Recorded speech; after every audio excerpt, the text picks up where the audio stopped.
Right. And so when I go down there to the car remote, it goes with it. And prizes and all that stuff. And so,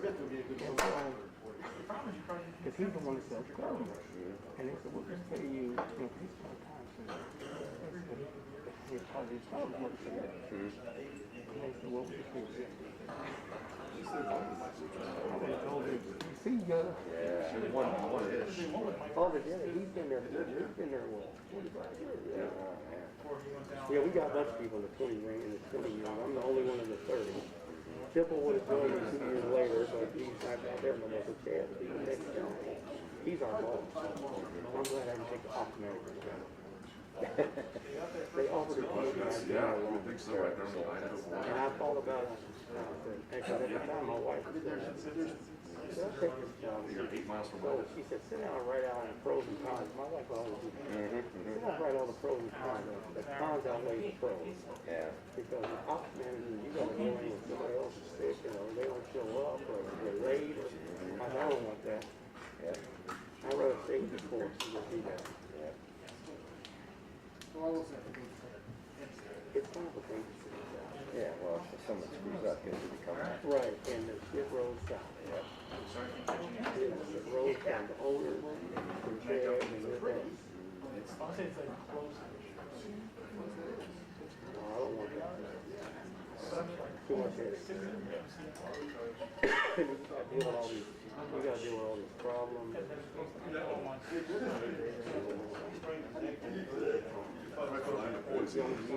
You tell them, you can't make Yes, okay. work with you, and bring people, you gotta deal with that.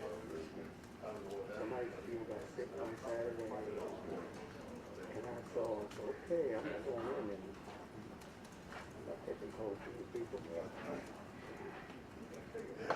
St. John Green, the next thing in Washington State. Will be, it should be.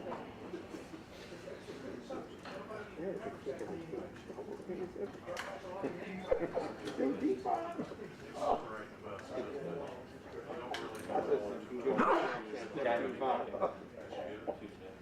And that man worked his way up to that.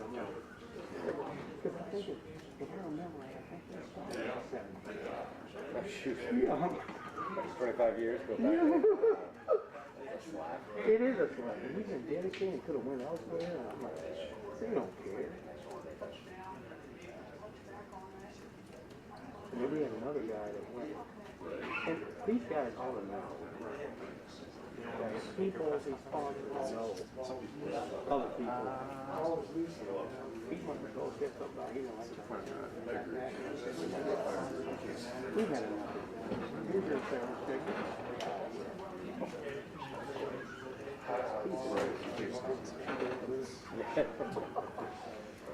And you know, I understand we can sit in and all. I'm like, I don't know. But they got to get worse. And you know, you want to laugh at her. No. So chances soon, let's go out here and let them talk. We went in there. But all the officers are soundproof and real. He's laid in there just glass.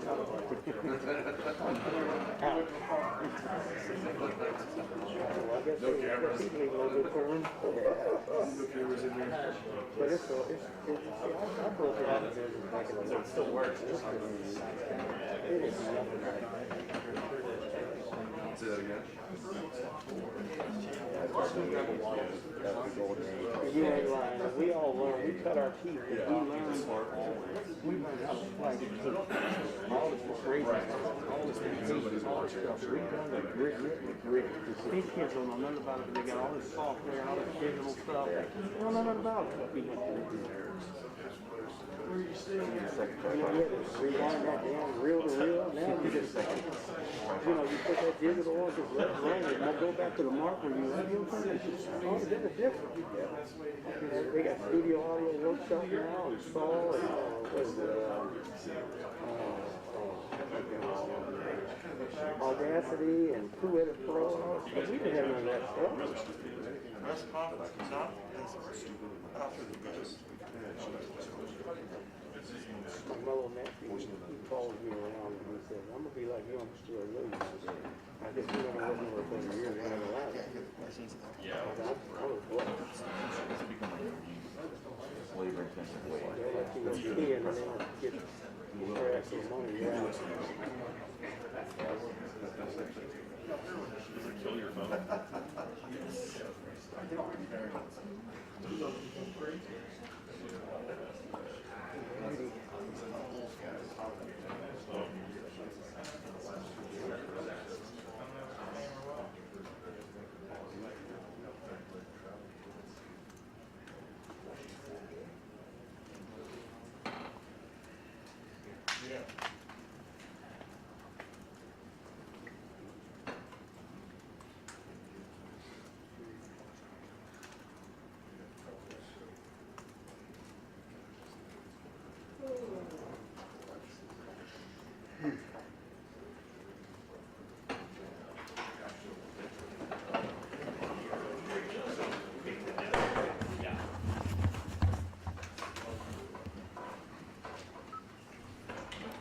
All right, we're gonna open up the floor for questions. Front, second row, middle. Dave Biddle, 24/7. Ryan, some guys that are playing a lot more than maybe you thought they would even entering the season. Well, I mean, certainly some of the freshmen and the younger guys, I would say, would probably be top of the list. Yeah, I'd probably say most, the freshmen, you just don't know when they come in. For older guys, I mean, it's good to see Mitch Rossi, doing what he's doing. Trying to think on defense. What about a guy like Steel Chambers? I guess that's a great one. Yeah, Steele, made the transition over from running back, and so to say last spring we would expect him to be playing linebacker as much as he has. Yeah, I would say he's a pleasant surprise. And just a quick follow-up on Steele. Do you expect his role to continue to increase as the season progresses? Yes. Second row, right, Joey Kaufman, Columbus Dispatch. Ryan, last year after the Indiana game, you kind of talked about the pressure they put on Justin, and they were blitzing like almost every snap. What was the challenge of that, and do you think they could try to replicate them similar this year? Yeah, I think it was a high risk, high reward. We had a bunch of big plays early on, and then towards the end of the game we were kind of just hanging on, and so we got to continue to be aggressive. And some of the decision making in that game wasn't very good, but they're a good defense. They have good scheme and good players, so we're gonna have to be on our game in terms of execution. Did they do anything different with the new defensive coordinator this year, or the fact that Tom Allen has defensive background? Yeah, it's very similar. Coach Allen has kind of run that defense for years. He's had some guys that bring in their own flavor to it, but the crux of the defense has stayed the same. Third row left, Dan Hope, 11 Warriors. Hey Ryan, the last time we had talked to you about Quinn Ewers, you said he wasn't ready to play in a game yet. I'm just curious, kind of what have you seen in his development to this point? Would he be ready now if you guys needed him? No, he's not quite ready yet. It's going to be a little while. He's really doing a good job of starting to learn how to be a college football player, and there's a lot that comes with that. I think he's starting to get more accustomed to the day-to-day grind and what it's like, and starting to get some buddies and that type of thing. But we'll continue to work with him and see. You never know, but I think it's something that's probably going to happen more towards we get into bowl practice in the winter and then into spring practice next year. At quarterback room in general, like this bye week, this past week, what are kind of things that you maybe emphasize with those guys, try to work on as they continue to develop? Well, just taking meetings to the field and understanding the game plan on a week-to-week basis, and getting as many mental reps as they possibly can, because you have guys who aren't getting all the reps, and they have to make sure that they get the mental reps as well, standing in the back, actually body repping it, so that and even for CJ, when Kyle and Jack are getting reps, he can go through and say, okay, we ran this play against this coverage, we run this play against that coverage, and you're not always going to be able to body rep every play in a game, so against every look, and so that's a big part of it. We're going to go far right, Tony Gertman, Buckeye State. Ryan, regarding the offensive line, how much did last year play into you, where you had a different offensive line sometimes every day in practice, to allow them to kind of do that this year? I hadn't really thought of that, but I guess you're right. That, there was just so much moving around last year that it wasn't a big deal this year. But at the end of the day, the idea is that if guys are playing at starter level, that we play them. and that's at every position. And this year we found some guys, you know, like Matt has jumped in there, and so we played some depth. Second row, middle, Bill Rabinowitz, Columbus Dispatch. Ron, did you get done, or what did you get done last week? You be comfortable with what you did get accomplished? Yeah, I think so. The first thing, obviously, on a bye week is to evaluate where you're at, certainly personnel-wise and schematically, and how you're coaching things, and find tendencies and different things like that. But then you also have the rest part of it, you know, midway point of the season. You know, make sure that the guys are rested up. But then we also want to work on fundamentals and get some guys some work and you know, do some teaching. We did that Tuesday and Wednesday and Thursday. And so we'll see. You know, we got a really big practice today. We got back at it yesterday, but today's a typical Tuesday practice, and looking forward to a lot of energy and spirit today. Second half of the season is going to be a gauntlet, obviously. How prepared do you think you guys are for that? We'll see. I mean, I think we're in a lot better place than we were at the beginning of the season. And you know, we got some rest, so now it's going to be a big run, like you said. And but all we can do is, you know, I've heard the cliche a million times: take it one game at a time, one day at a time. That's what we're going to do. And we got to go on the road, and it's a night game there. You know, they'll have a good atmosphere, kind of like the last times we played on the road in a conference game. And we're going to get their best shot, and they have some good players and good scheme. So that's all we can do, and just take it 1 week at a time and keep building, which is what we've done to this point. Second row right, Austin Ward, Letterman Row. And you talked a lot in the past about the expectations for your starting quarterback, with first round pick, Heisman and all that, that you make that clear when that guy has that job, that's the pressure that comes. But it's when something like maybe the Heisman starts to become more of a potential reality for CJ, do the conversations then have to change about handling that, or because you've made it clear from the start, does that alleviate that? Well, I think it goes back to the conversation that, you know, when someone gives criticism or praise, you have to treat it the same way. And that you have to stay focused, you have to stay poised, and I use the term all the time, you can't ride that roller coaster. And, you know, just like early on, you know, there was plenty of criticism to go around, and now there's praise coming, and it's the same thing in my mind. That's what we talk about. And so, you know, staying focused and being disciplined enough to just, it's 1 week at a time. And you know, if you don't believe that, go out and, you know, lose a game, and then all of a sudden, you know, we're right back to where you started. So that's the challenge that, you know, not just CJ, a bunch of our guys, our whole team has had to embrace here, and it's something that's being, you know, relayed to them. You know, it seemed like it took maybe 4 or 5 weeks for Dwayne to find his voice a couple of years ago, for Justin to become that leader.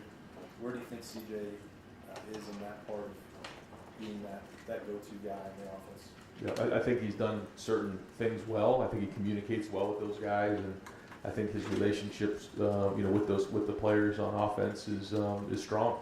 I think he's done a good job of that. And the better he plays, the more energy he has. And he's still a young player, so he still has a ways to go. But I'm encouraged with what I see in terms of leadership. Third row middle, Bill Landis, The Athletic. Ryan, I know some of the publicly available grades and the numbers don't necessarily reflect what you guys have internally, but Matt Jones, with those numbers, looks like he's playing not only as one of your best linemen, but one of the best linemen in the country. I know you did a lot of shuffling before the season to get your best 5. If the best 5 starts to change at all throughout the course of the season, do you consider shuffling them too? And is Matt giving you guys anything to think about? I mean, I think he's played well when he's been in there for sure. I think a lot of the guys have played well. But that's part of, you know, the bye week is to go through and look at the personnel and figure out who gives us the best chance to win. And we'll always try to put the best players out there. And along the lines of the pressure that Indiana showed you guys last year, just how do you think CJ's been in identifying that stuff, you know, setting the front the right way, calling great protections? I think he's been solid. I think this will be a bigger challenge this week. You know, they like to bring a lot of pressure, and so we got to do a great job of identifying that and have a great plan.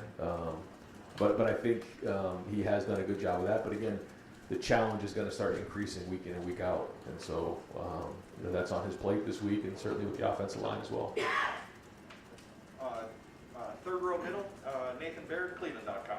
I think it's kind of along those same lines. What does a quarterback have to have in order to kind of make those adjustments to those things he hasn't seen yet? And especially for him, I mean, you know, Justin is in his 3rd year.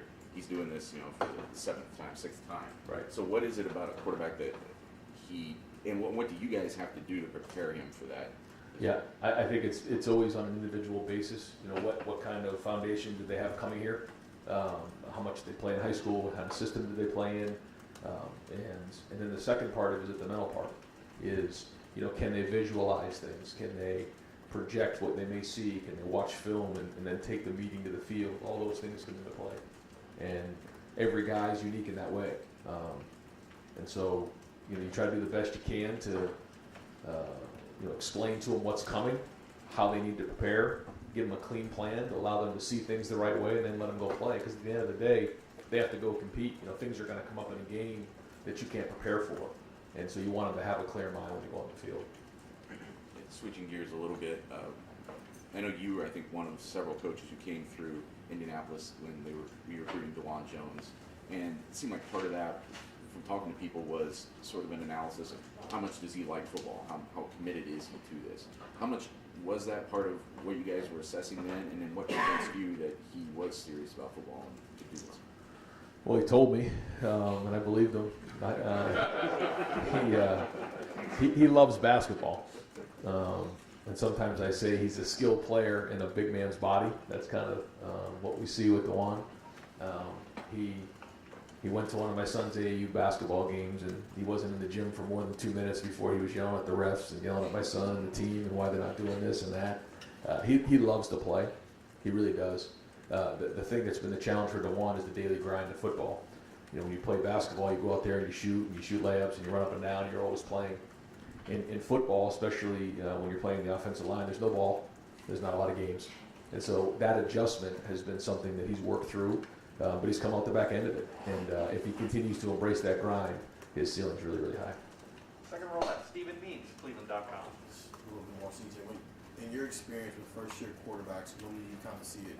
At what point in the season do you see it click in terms of, I mean, you're a play caller, Yeah. him knowing, okay, we're calling this, but why we're actually calling this play? Yeah, I think that grows every game. You know, you start to understand exactly what you're saying. You know, is, hey, well, when we call this play, here's what we're thinking. This is what we're looking for. You know, we're looking to take a shot. We're looking to, you know, get a completion. We're looking for this type of blitz here. You know, those type of stuff, that type of stuff.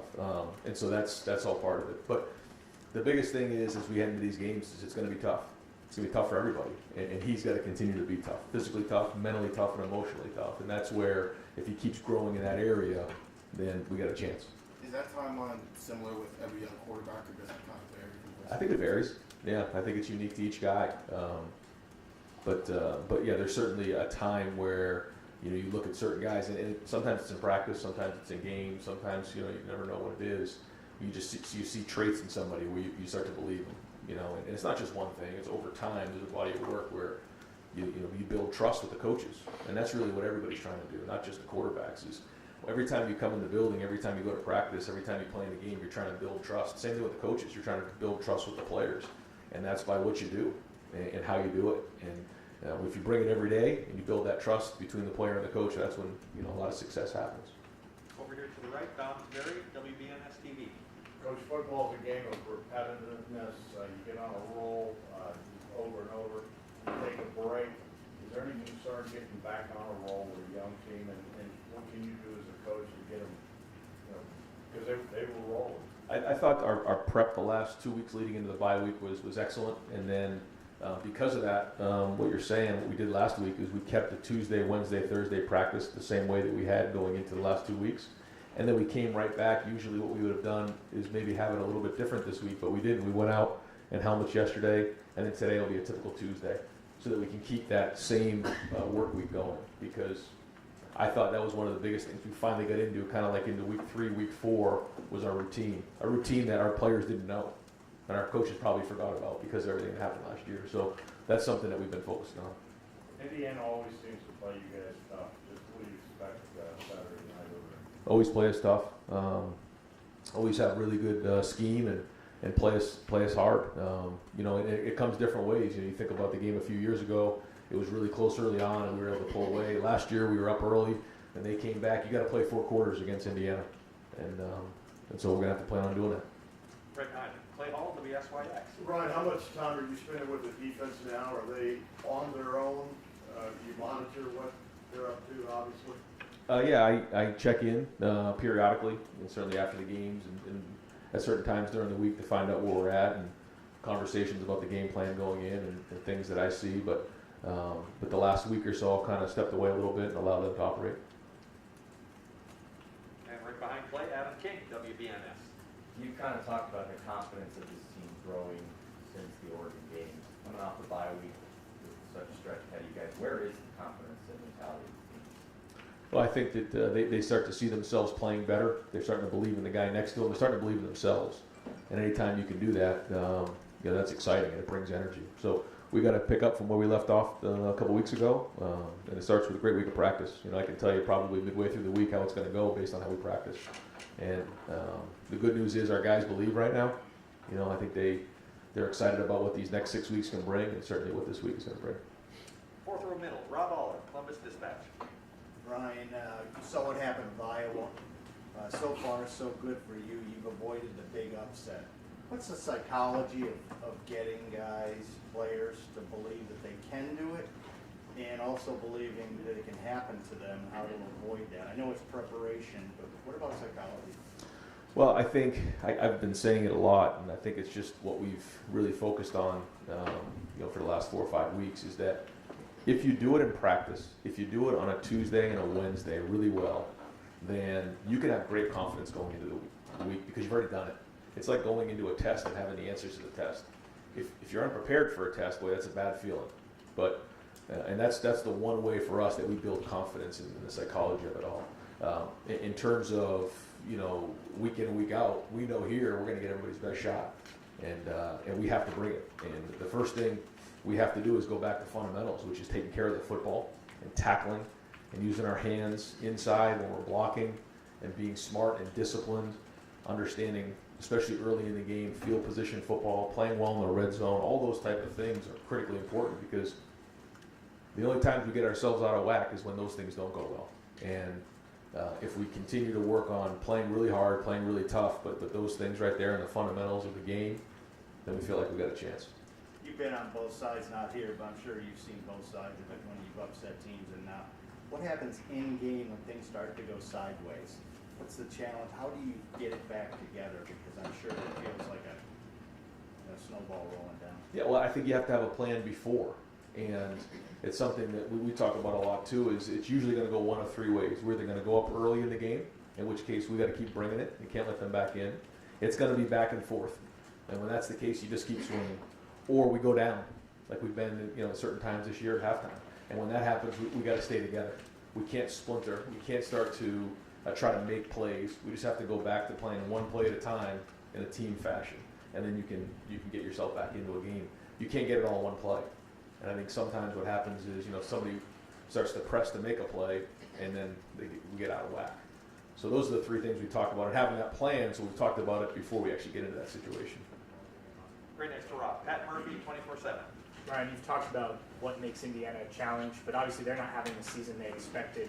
When you've watched the film, do you see things that have led to, obviously injuries, but things that have led to sort of a disappointing year, or maybe things that you guys need to be aware of because they haven't done those well that are factors in this game? Well, I think they've had some injuries, and they're trying to fill those gaps a little bit. I'm sure they'll be getting some guys back here healthy.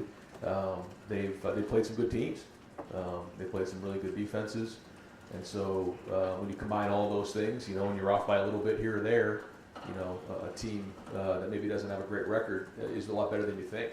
And I think this team is much better than their record indicates. Sort of similar to Rob's question about the mentality of things. When you have a game like this, night game, but then you have a game next week where everyone's kind of been talking about, you even mentioned the challenge is coming.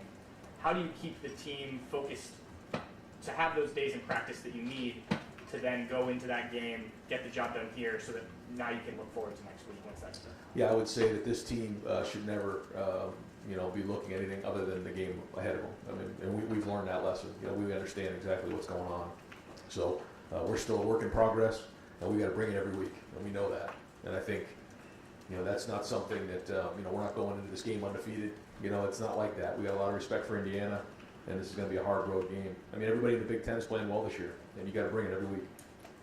Second row right, Tim May, Letterman Row. When you go against a team like this, Ryan, their defense, et cetera, you talk about pre-snap reads, quarterbacks getting an idea of what's going on, making a call, et cetera. But how much is it on the offensive line, to have their head on a swivel, et cetera, you know, be alert. How much does it fall on them finally? That's big, and there's a lot of work that gets put into that, and it's 5 guys working in harmony together, and the communication is critically important.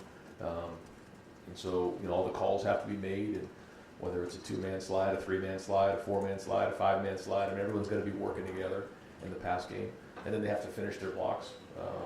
But then in the run game as well, making sure they understand when they're on their own, when they're working with somebody else. I mean, there's a lot to that, and a lot of preparation that goes on in that room.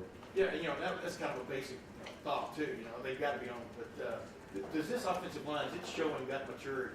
Well, I think they like football.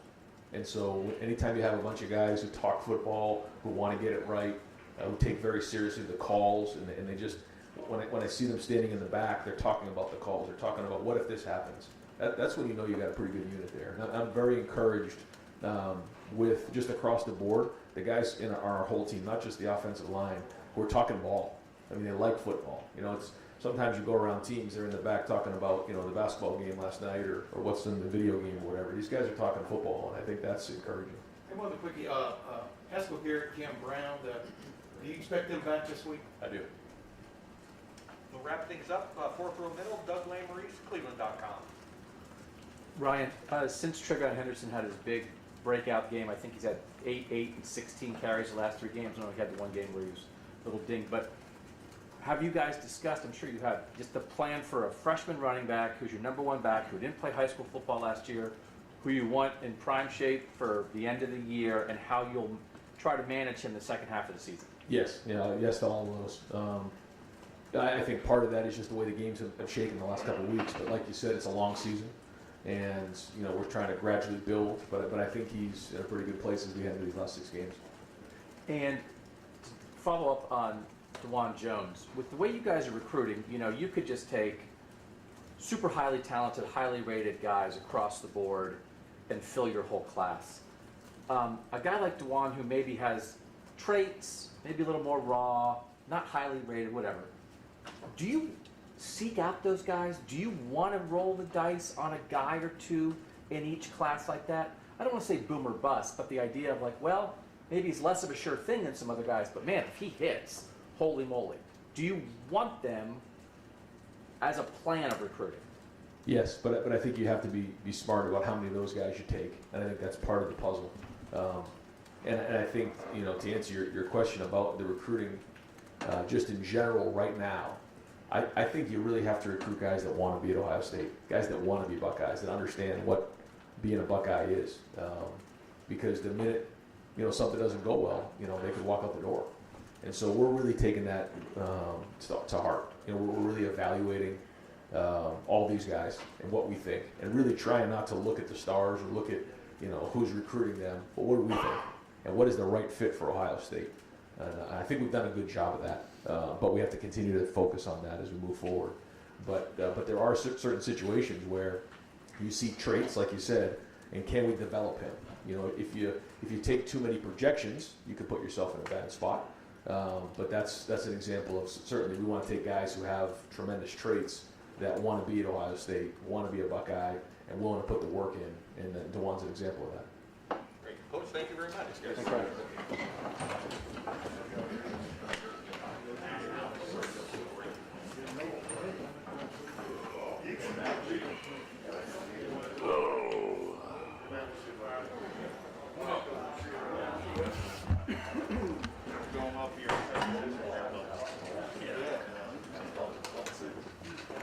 How's everybody doing? Good to see you again. All right, good deal. We're going to open up the floor for Coach Washington, second row right, Austin Ward, letter to row. Al, it feels like through training camp, even the first couple of weeks that you're doing it, was looked at as the most questions. Yeah. And it's really come a long way, it seems like, from the outside in the month. Yeah. What's produced that? You know what, I think the number one thing that has helped is just time. You know, those guys have gotten better every rep.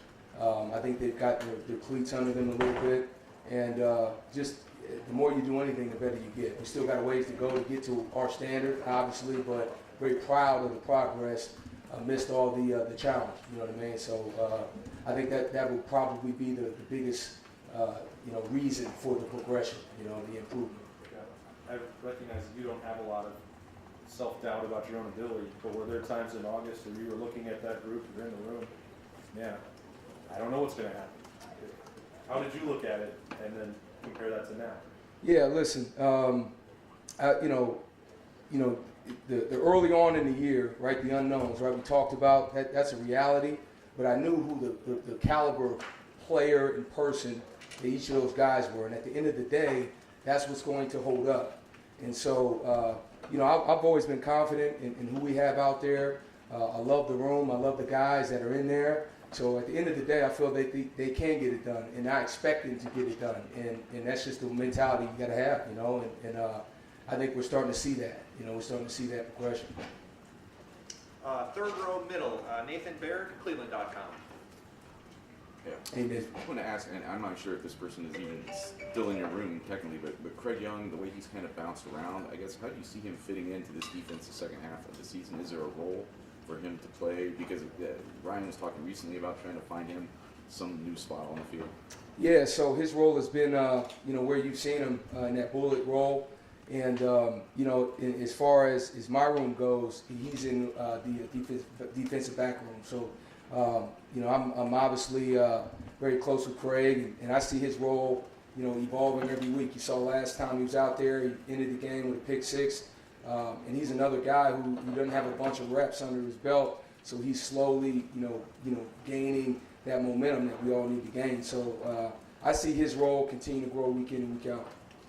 Where are things right now with Neatote? And I know he got a little bit slowed down just because of you guys couldn't rep him the way you wanted to, I think, right in the preseason. So how big of a role do you see him being able to take in the second half of the year? Yeah, he's another guy. So his story is, he came in the middle of the summer, really not knowing what his future would be. And as a result, you can't dedicate as many reps as you'd like to because you may be, those reps may be better served somewhere else. So he's really done a great job of picking everything up from the scheme to the way we handle business. And, he had a hiccup early on in just terms of just getting his body back together. But we expect him to continue to increase his role as the second half goes. So we expect both big things out of both those guys. Far left, Justin Holbrook, WCMH TV. What is it about Ronnie's game that allows him to go back and forth between kind of linebacker, kind of safety, and make plays in both levels, and also still have a nose for football no matter where he is on the field? Well, I think number one, and he is a defensive back. He's a bullet, but he stays. He meets with the defensive backs. But from my vantage point, Rocket, number one, he's very intelligent. He has a great instinct on the field. So those guys, the further away from the ball you are, I think that plays a major role. What kind of angles you take, what kind of disguise are you showing. He has a knack for all of that, on top of being a really good athlete and leader. I think he's emerged as one of the leaders not only on the defense but the team. So I think that piece of it for Rocket separates him and is helping him right now, produce the way he has. He's been playing lights out. Feels like Steele's made that transition as well to leader. Did you expect him to take this on as quickly as he had, making that transition over the summer to where he is now? Yeah, because again, he came, in the summertime when he came, it was kind of one of those experimental, so to speak. He wasn't like he was completely out of running back. And as the summer went, he kind of gravitated towards it, took to it, and it's really taken off, man. Every rep he's out there, he's getting better. And he is becoming more of a leader. I think he's starting to feel more comfortable, which is very important. And again, he would be the first to tell you there's things that he wants to attack. Like our single focus right now is improving every day and really putting everything else out of our mind. But he's a guy, man. In time, he's going to be a very, very good player, as you all can see. Third row left, Dan Hope, 11 Warriors. Yeah, Al, how challenging was it for your room when you lost both Dallas and Kayvon in 1 week, and kind of how did you kind of keep the room together after that? Yeah, that's a good question. So first off, that whole situation, both of them, man, I've got nothing but love for those kids. I spent so much time with them, and I support them as they go forth and do what they feel they need to do. So, it may have been, the perception may have been one thing. The reality is, I think when, understanding the foundation of the room, so to speak, understanding the reality of everything, we held it together by just staying focused on what was the objective, and we all support. We were all supportive. So it wasn't, you know, it is what it is, so to speak, you know, and you have to be supportive, and we got to keep moving forward. So that was our mentality, and that's kind of been what has kept us moving forward. Obviously, those guys, you know, they had some frustrations about their playing time. They had waited their turn for 3 years. They didn't get to play. Just how hard was that to navigate when you have guys that, you know, maybe they've waited their turn, maybe they felt like they deserved more playing time than they were getting?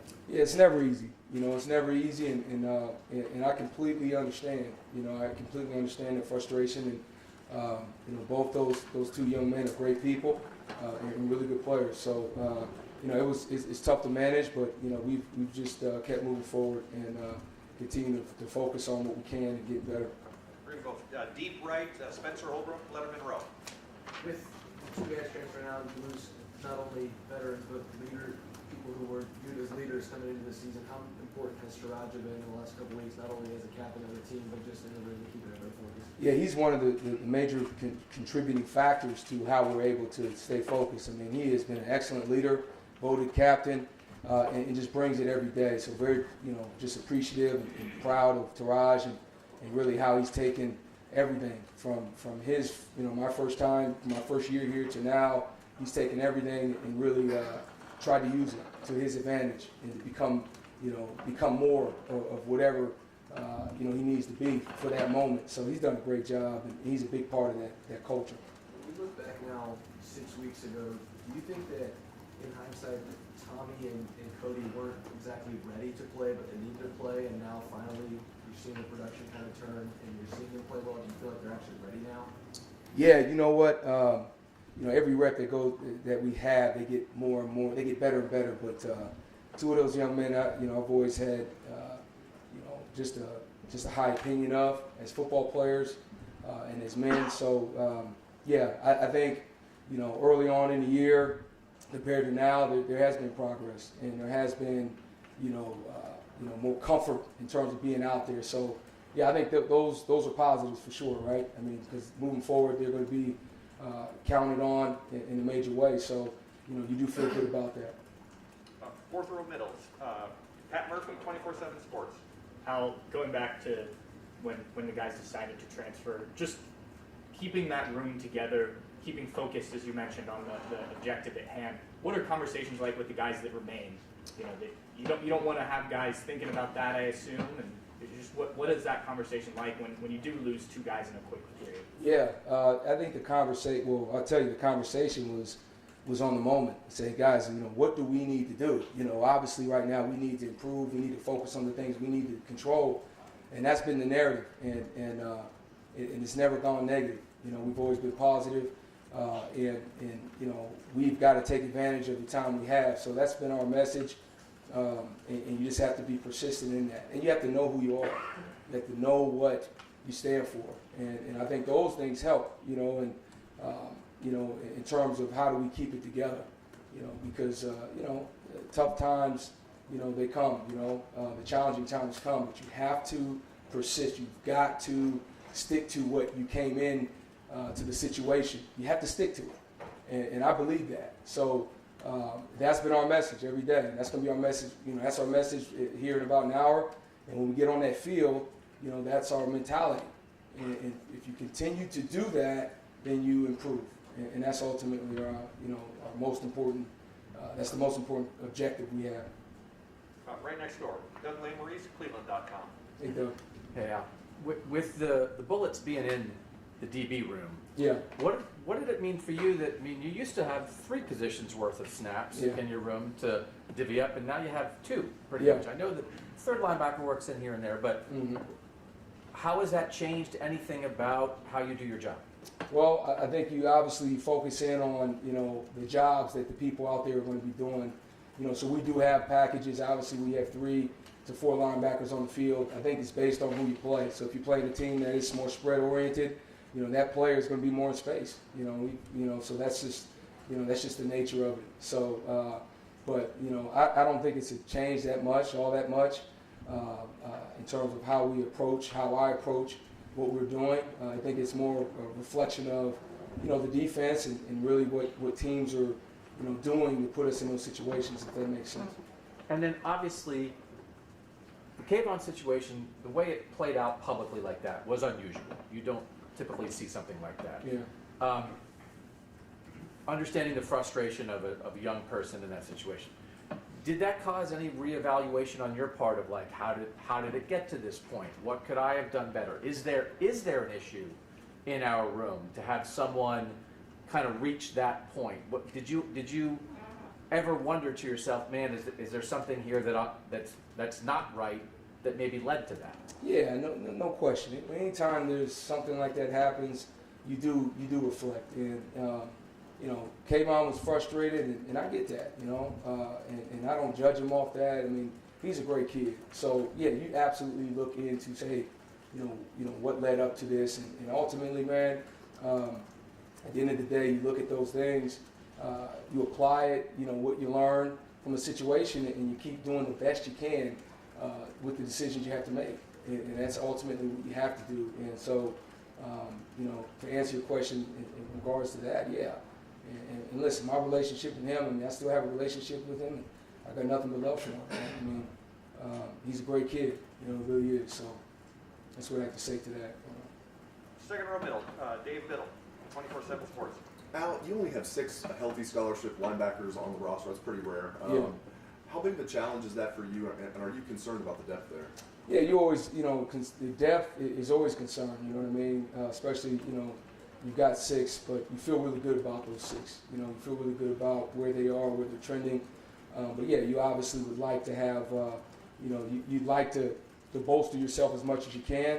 But to say that, you know, I'm concerned and worried, I can't say that. You know, I feel that we have who we have. I feel really strong about, and it's just you know, a daily deal where we have to, you know, continue to grind away and improve, and that's what our mentality's been. So I feel very excited about those guys and very excited about the direction they're headed. Reed Carrick is just a true freshman, but we're seeing more true freshmen play for the Buckeyes than I think we've ever seen. Yeah. How close is he to playing this year, or maybe is he a year away from playing? Yeah, you know, Reed is progressing. It's hard to say. You know, it's really hard to say right now for Reed, being a freshman. And, you know, I guess if things, you know, circumstances warranted, then yeah, you know, he would have to be thrust. But right now, you know, I'm very pleased with his progress, very pleased with, you know, every day how he's going about his business. So, you know, I guess, you know, to answer your question, I think he's trending in the right direction, you know, and very pleased with him. Right next door, Bill Rabinowitz, Columbus Dispatch. Hey, Bill. Kerry Combs spoke last week and talked about this has been the hardest year professionally for him. I would imagine with what you've had to deal with, I mean, you're a lot younger, but has this been the most challenging year for you? Yeah, you know what? I mean, I've you know, we've all had tough experiences and challenging moments. Yeah, there's been moments that have been very challenging, right? Things that are unusual, right? That don't usually occur. But in the same breath, we're still in it, you know, and you know, our focus is on kind of how things will end, so to speak, where things are trending. So I guess maybe I can answer that question better later in the year. But I will tell you early on, yeah, there's some challenging moments for sure. It's not just Coach Combs, it's everybody. You know, we all have a great expectation. So early on, you know, that bump was what it was. But what you're seeing from him and what you're seeing from the remaining of the staff, and guys are digging in and responding. And Matt Barnes is now calling the plays. Could you describe the dynamic at work and what Matt has brought to the defense in that role? Yeah, Matt's done a phenomenal job, and really the dynamic hasn't changed much. You know, we all, you know, it's a collaborative effort. So I think, you know, the dynamic is what it is, and I think everybody's is you know, supportive, obviously, and Matt's done a hell of a job, done a great job. Yeah. Right next door, Tim May, Letterman Row. Hey, Tim. How you doing, Al? Good. I was going to ask you last week when Kerry was in there, I asked him about Steel Chambers. Yeah. What's it up? Because he sees, he goes, you know. Yeah. And I'm just wondering, as you evaluate him to this point, what are the things he really needs to bring to the table? Maybe what are the things he's brought to the table? What are the things he really needs to bring to the table in the last half of the season to really make that jump? Yeah, I mean, number one, he's just approached it the right way. He comes in to work every day with the right mentality. You know, I think he's working really hard off the field as well. You know, there's a lot of stuff thrown at. Really, we're talking, you know, handful of months where he's had to learn a playbook, learn a new system. It's been some time since he's been a linebacker. So I think, his approach is the right, he's got the right approach. Obviously, I think he has really good instinct. I think just time, I think reps, I think those types of things will help him maybe see things a little quicker. But not to say he's not. I think he's done a phenomenal job. He's really progressed so fast. So I think what he brings to the table is that approach of working your tail off and really working at the off the field stuff, which is a big part of the position, as you know. And one quickie, when you look up, you guys are going through that overhaul after week 2, and you look up and the head coach is sitting in the room with you, usually not in there, etc. And it's moved on since then. What is the biggest change you think you guys have made? Obviously, you have gone to 2 out safeties a lot now and things like that, but what's the biggest change you think you've made that's made the big change in this defense? Yeah, I mean, that's a hard question, Tim. I mean, I think when you're met with that type of challenge, you just kind of go back. You just you put your cleats in the ground, so to speak. You kind of slow things down. And you kind of do the little things. You try to go about doing the little things better. And I think that was really, not much has changed. I mean, our defense isn't dramatically, different than what it was. I mean, I think everybody. I think I can speak for myself. Is okay. What do we need to? Let's slow down here. Let's go back to the basics. Let's go back to square one. Let's do the little things. And I think time as well. I think that's a big part of it too. A lot of those guys are out there more and more, and naturally, being slowed down a little bit. So, that answers your question. Time for a couple more. Over here, far right, Tony Durbin, Buckeye School. Hey, Tony. Regarding Steele, Yeah. when did you know you'd be okay? Well, I guess early on we had a scrimmage. I can recall the scrimmage this summer, man, and he was his first reps out there, and man, he shot through the gap, made a big play, and you just said to yourself, man, he was able to identify that quick and pull the trigger. So, athletically he flashes, he moves well, but I just, you feel good about where he's going based on how he is, how he conducts himself, and how naturally how he's performing. So I would say to you early on, we kind of had an idea he'd be a good player. And then in the meeting rooms, how long did it take him to start talking linebacker and speaking the language? Pretty early on. Pretty early on. He's a very, very bright kid. And I think naturally being on offense, you have an appreciation, a little bit of defense. Him being a running back. So I think that helped. But I just think early on he started talking. Early on in the process, and it hasn't stopped yet. And I think it speaks to the culture of the guys in the room. I mean, you got guys like Taraja, we had mentioned, Cody Simon, Tommy Eichenberg. Those guys have all kind of corralled him and really helped along the process as well. So I think they're a big part of it too. Ben right in front. Last question is Clay Hall, WSYX. Hey, Clay. Now, what do you make of the Big Ten race the rest of the way?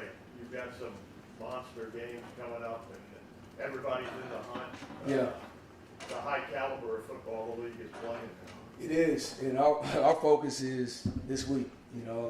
That's literally, I'm speaking for myself, I'm speaking for my guys. It is right now. This week. It's nothing, no game more important. So, maximizing Tuesday is our focus. I think if you do that, everything else takes care of itself. But we got to be at our best every time we're on the field. So that's our objective. That's our focus. They touched on it, but what stabilized the defensive coaching staff? It was going back to square one.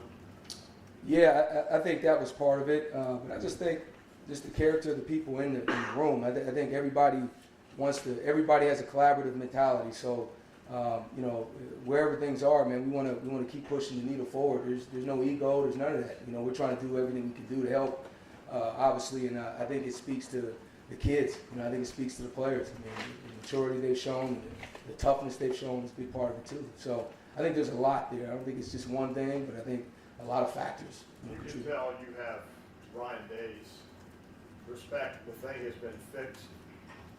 He said he's backed off a little bit. Yeah, I don't want to speak for Ryan, but yeah, I mean, it's we absolutely, I hope we have Ryan's respect as we know we do, so, yeah, I agree with that. Coach, thank you very much. You got it. Thanks, guys. Thank you, Al. Thanks, sir. Thanks, sir.